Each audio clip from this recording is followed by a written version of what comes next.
भारत और चीन के रिश्ते फिर से बहाल होते हुए दिख रहे हैं। ये सबको समझ में आ रहा है। इसके पीछे कारण आप कुछ भी कहिए, या तो ये कहिए कि साहब उधर बाइडेन की जगह ट्रंप आ गए, ये कारण था, या फिर पुतिन ने भारत और चीन की दोस्ती करा दी। एससीओ समिट में एक दूसरे के साथ मुलाकात हुई। भारत ने इन दिनों पिछले 1.5 सालों में चीन के साथ काफी मित्रवत व्यवहार प्रदर्शित किया है।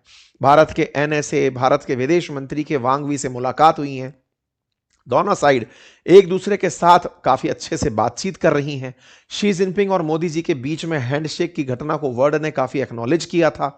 ब्रिक्स समिट जो कजान के अंदर हुई थी 2024 में, वो काफी ज्यादा सुर्खियों में रही थी। दोनों के बीच काफी साल बाद पहली बाइलेटरल मीटिंग जो है वो अक्टूबर 24 2024 को हुई थी। यह अपने आप में एक बड़ा माइलस्टोन देखा गया था। परिणाम क्या निकला? दोनों देशों के बीच जैसे ही बातचीत हुई, दोनों के बीच में इतने दिन से प्रतिबंधित जो फ्लाइट्स थी वो फिर से शुरू होनी हुई।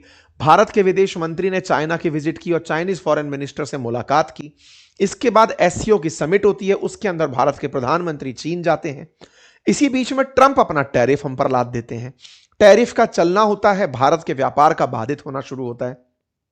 एक तरफ हम अमेरिका से ट्रेड घाटे में और बढ़ गए, उधर चाइना के साथ भी हम लड़ाई करके बैठे थे कि हम तुमसे भी व्यापार ढंग से नहीं करेंगे, और उससे हमारे ट्रेड घाटे और बढ़ रहे थे। उन्हें पाटने का समय था कि उन्हें कम कैसे किया जाए। तो भारत के लिए डॉलर एक चुनौती है। डॉलर चुनौती है तो उसे प्राप्त करने के तरीके क्या हो सकते हैं? पहला, विदेशी निवेश देश में आमंत्रित किया जाए। दूसरा, हमारे रेमिटेंसेस हमें और ज्यादा मिले। तीसरा, हम व्यापारिक घाटे को कम करें या फिर व्यापार सरप्लस में जाएं। हम ज्यादा सामान बेचें, कम सामान खरीदें, लेकिन यह हमारे साथ हो नहीं पाता। तो हमारे बिल कम हो, लेकिन बिल के लिए हम इंपोर्ट एक्सपोर्ट भी ज्यादा करें। तो उसके लिए जरूरत है कि हम चाइना के साथ ट्रेड को बैलेंस करने निकलें। इससे भारत को धीरे धीरे चाइना के साथ रिश्ते सामान्य करने की आवश्यकता महसूस हुई। लेकिन हां, इस बीच में भारत ने काफी सारे काम किए। पीएलआई यानी प्रोडक्शन लिंक इंसेंटिव स्कीम देके भारत के बहुत सारे सेक्टर्स जिन्हें हम प्रमोशन दे सकते थे उन्हें प्रमोट किया गया। 2 लाख करोड़ रुपए की भारत सरकार के द्वारा देशी कंपनियों को सहायता दी गई ताकि वो अपने लेवल पर प्रोडक्शन बढ़ा सकें। परिणाम भी हुआ। सोलर सेल्स के अंदर भारत ने बड़ा काम किया। भारत ने मेक इन इंडिया को बहुत बूस्ट दिया। इलेक्ट्रिक वाहन हो, कई क्षेत्रों के अंदर चीनी कंपनियों तक नहीं, मतलब इन चीजों के अंदर हमने काफी सारा काम किया। लेकिन अब सवाल आता है, तो फिर जब इतना ही सब कुछ था तो अब के पीछे क्या तर्क है कि हम फिर से शुरू क्यों कर रहे हैं? तो इसके पीछे का कारण क्या निकला कि मेक इन इंडिया तो चला लिया हमने भारत को मैन्युफैक्चरिंग हब बनाने के लिए, लेकिन अभी भी इलेक्ट्रॉनिक्स जैसे आइटम जो है ना, उनमें चीन की काफी ज्यादा पकड़ है। चीनी निवेश के बिना भारत की उत्पादन क्षमता फिलहाल धीरी पड़ी हुई है।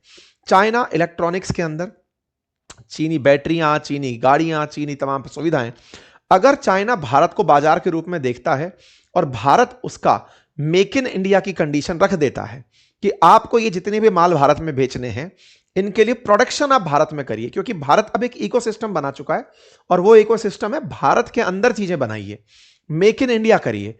अगर आप मेक इन इंडिया करेंगे तो हमारे देश में रोजगार बढ़ेगा। दूसरा, भारत ने इन दिनों क्या पाया है कि जो अमेरिकी कंपनियां चाइना को छोड़ के बाहर जाना चाहती हैं, वो चाइना के अल्टरनेटिव में भारत को चाहती हैं कि भारत के अंदर हम प्रोडक्शन कर लें। तो भारत भी चाहता है कि चाइना की कंपनियां चाइना से बाहर अगर कहीं जाकर के प्रोडक्शन यूनिट लगाना चाहें तो वो भारत को चूज करें। इस तरह से हमारा ट्रेड डेफिसिट बहुत घट जाएगा, क्योंकि अभी हमें एक्सपोर्ट करना पड़ता है, हमें अभी इंपोर्ट करना पड़ता है चाइना से, तो बहुत सारा डॉलर बेचना पड़ता है। अगर चीनी कंपनियां भारत में ही आकर माल बनाकर हमें बेचेंगी तो हमारे देश के अंदर से एक्सपोर्ट, मतलब जो ट्रेड डेफिसिट है ना, वो कम होगा। मेक इन इंडिया के तहत इंडियन रुपीज में ही हम उनके साथ में व्यापार कर पाएंगे। लेकिन हां, ऐसा नहीं है कि इस पूरी प्रक्रिया में हम सुरक्षा जांच को किनारा कर देंगे। सेंसिटिव सेक्टर्स जितने भी होंगे उनके अंदर हम चीनी कंपनियों पर प्रतिबंध अभी भी जारी रखेंगे। इनकी हिस्सेदारी को अभी भी लिमिटेड रखने का विचार है। लेकिन कुल मिलाकर जो हमारा ट्रेड घाटा बढ़ते बढ़ते मतलब बिलियंस में चला गया है, ट्रेड डेफिसिट अब $100 बिलियन के आसपास चल रहा है, इसे कम करने की आवश्यकता है। विचारणीय बात है ना, कहां हम 40-45 बिलियन डॉलर के आसपास चल रहे थे, अब $100 बिलियन के आसपास चल रहे हैं। हमारे एक्सपोर्ट बुरी तरह बाधित हो गए हैं और हमारे इंपोर्ट्स लगातार बढ़ रहे हैं। ऐसे में भारत को आवश्यकता है, क्योंकि भारत ने पिछले 3 सालों में जबरदस्त इंपोर्ट किया है चाइना से, तो हमें आवश्यकता है कि हम चाइना से पैसा लेके भारत में पैसा लगवाएं, एफडीआई के माध्यम से, सरकारी प्रोजेक्ट्स के माध्यम से, ताकि हमारी नाराजगी जो है ना वो हमें नुकसान में ना दिखे, हमें हमारे विनिर्माण क्षेत्र के अंदर, रोजगार के अंदर वृद्धि हो, सप्लाई चेन के अंदर मजबूती हो, क्योंकि already electronic component 70% Bharat China से इंपोर्ट कर रहा है। एक्टिव फार्मास्यूटिकल इंग्रेडिएंट्स में 70% चाइना की भागीदारी है। ऑटोमोटिव कंपोनेंट्स में 20% चाइना की भागीदारी है। यदि भारत चीन के साथ व्यापार करते करते तकनीकी हस्तांतरण की कंडीशंस को भी काम करवा ले जाए, जैसे विशेषकर इलेक्ट्रॉनिक्स के अंदर या बैटरी टेक्नोलॉजी में, तो इससे भारत के अंदर तेजी आएगी, कई प्रोजेक्ट्स के अंदर सुस्ती कम होगी और भारत तेजी से आगे बढ़ने लगेगा और अल्टीमेटली भारत का व्यापारिक घाटा कम होगा। लेकिन इन सबसे ऊपर बड़ा सवाल यही रहेगा, हमारी सुरक्षा का क्या होगा? क्या हम अपने उन शहीदों को भूल जाएंगे? क्या हम भारत के लिए अपना सम्मान इतना ही दिखाएंगे, पैसे के आगे हम इस तरह बिछ जाएंगे? तो इसका तर्क यह है, गलवान से पहले हमारे देश में $686 मिलियन हर साल चीनी निवेश आ रहा था एफडीआई के माध्यम से। गलवान वैली इंसिडेंट के बाद यह सीधा 12 गुना घट गया, $68 मिलियन का निवेश ही रह गया। चीनी एप्लीकेशंस की संख्या में बहुत ज्यादा गिरावट आई। लेकिन जो सबसे बड़ा नुकसान हुआ वो ये हुआ कि पहले चाइना के साथ हमारा जो ट्रेड डेफिसिट था वो $48 बिलियन का ही था, लेकिन गलवान के बाद वो बढ़कर के $106 बिलियन पहुंच गया। मतलब क्या हुआ? इसका मतलब समझिए, हमने ये सारे काम तो कर दिए लेकिन चाइना से इंपोर्ट नहीं रुक पाया। हमारे जितने भी बायकॉट थे वो केवल बयानी बायकॉट रह गए, उनका ग्राउंड पर असर नहीं दिखा। पहले भारत चीन से जो व्यापार करता था उसमें एक्सपोर्ट वर्सेस इंपोर्ट में जो हमें नुकसान होता था वो $50 बिलियन का होता था, मान लीजिए, वो बढ़कर के $108 बिलियन तक पहुंच गया, डबल हो गया। ऐसा क्यों? क्योंकि हम एक्सपोर्ट नहीं किए, उनने भी हमारे पर बैन लगा दिए, लेकिन उनके यहां से इंपोर्ट लगातार जारी रहा। ऐसे में जब उनके यहां से इंपोर्ट लगातार जारी रहा तो भारत का जो फिलहाल अकाउंट बैलेंस है ना, डॉलर की वैसे ही किल्लत चल रही है, अमेरिका से वैसे ही कलेश चल रहा है, डॉलर पहले ही नहीं आ पा रहा है, रुपया का भाव गिरा पड़ा है, ऐसे में डॉलर और हमारे पास से जा रहे हैं। यह भारत के लिए एक चुनौतीपूर्ण समय की स्थिति बन चुकी है इन दिनों। इसी के चलते भारत के अंदर बहुत सारे ऐसे प्रोजेक्ट्स हैं जो चीनियों की मदद से चल रहे थे, उन पर असर पड़ा था। अब सवाल बनता है कि क्या भारत अपने इस ट्रेड घाटे को देखते हुए ही चीनी निवेश को अपने यहां आमंत्रित कर रहा है कि गलवान के बाद में हमारा इंपोर्ट चाइना से बढ़ा है, घटा नहीं, तो अचानक उनसे अब पैसा डायरेक्ट मांगना जो है ना वो हमारे लिए ज्यादा सहूलियत भरा होगा। अदरवाइज हमारे अकाउंट्स खाली हो रहे हैं, हमें उनसे व्यापार करके अभी नुकसान हो रहा है। चाइना से अगर इन्वेस्टमेंट लेकर वापस आए तो भारत के लिए वो फायदेमंद सौदा है।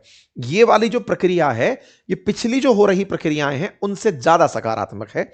उम्मीद है कि आप इस बात को समझ पाए। ठीक है साहब, फिलहाल के लिए इतना ही। बाकी आप लोग इस विषय पर क्या सोचते हैं, अपनी राय जरूर कमेंट बॉक्स में रखें। चैनल पर नए हैं तो सब्सक्राइब कर लें, अपने साथियों से जरूर साझा करें। वीडियो में इतने लोग प्रेजेंट थे, लाइक कुछ ही संख्या में है, तो इतना तो कष्ट कर ही सकते हैं। साथियों से जरूर सब्सक्राइब कराएं। साथियों, होता क्या है ना, एक बहुत अच्छी बात बताता हूं मैं आपको। अपने केस में बहुत से लोग जो अपन से बहुत ज़्यादा प्यार करते हैं वो अपने वीडियोस को अलग अलग प्रकार से कहीं स्पैम करते हैं, कोई रिपोर्ट करता है, कोई डिसलाइक करता है, ताकि हम लोग ग्रो ना हो। हम लोग ग्रो ना हो तो ये आपके समझ में आने वाली बात है कि कौन लोग ऐसे होते हैं जो ऐसा चाहते हैं, जिन्हें हमारी तरीके, हमारा जो विचार, हमारा तरीका ये पसंद नहीं आता। बहुत से लोग होते हैं, हर आदमी से हर आदमी खुश नहीं हो सकता। ऐसी स्थिति में ये आप अपनी नैतिक जिम्मेदारी बना लें, क्योंकि YouTube लाइक डिसलाइक देखता चलता है। तो आप में से जो लोग लाइक को भी समझते हैं कि नहीं मैं एहसान करूंगा इस आदमी के ऊपर, ठीक है, एक दिन ये गतिविधियां स्वतः ही रुक जाएंगी ऑटोमेटिक। जब हमें भी इस चीज़ का प्रोत्साहन नहीं मिलेगा, मैं 2 घंटे नॉन स्टॉप आपके सामने रोजाना सुबह बोलता हूँ, 8 घंटे कंटेंट बनाने के लिए बैठता हूँ, टीम काम करती है, सब बनकर आता है, इतना पैसा इतना इन्वेस्टमेंट लगता है, और उसके बाद आपसे अपेक्षा के लिए भी ये रिक्वेस्ट करनी पड़ती है कि यार सब्सक्राइब कर देना, यार लाइक कर देना, यार शेयर कर देना। तो अंदर से ऐसा लगता है कि मैं कह क्यों रहा हूँ, मतलब लिटरली स्पीकिंग। लेकिन ठीक है, हम में हो सकता है इस तरह का भाव आ गया हो कि नहीं साहब हमसे कहोगे नहीं तब तक हमें याद नहीं रहता। लेकिन आप में इतनी इंसानियत है, ये मुझे ज्ञात है, बस उसे याद दिलाने के लिए मुझे कहना पड़ता है। और उसको इसलिए भी समझकर आप करें क्योंकि आपको ये पता हो कि कोई और आपके इस तरह के ना करने पर अपने तरीके से उस काम को वो दूसरी तरह में ले जा रहा है। क्योंकि दुनिया में आपको भी पता है कि खुश होने वाले लोग कितने होते हैं। ठीक।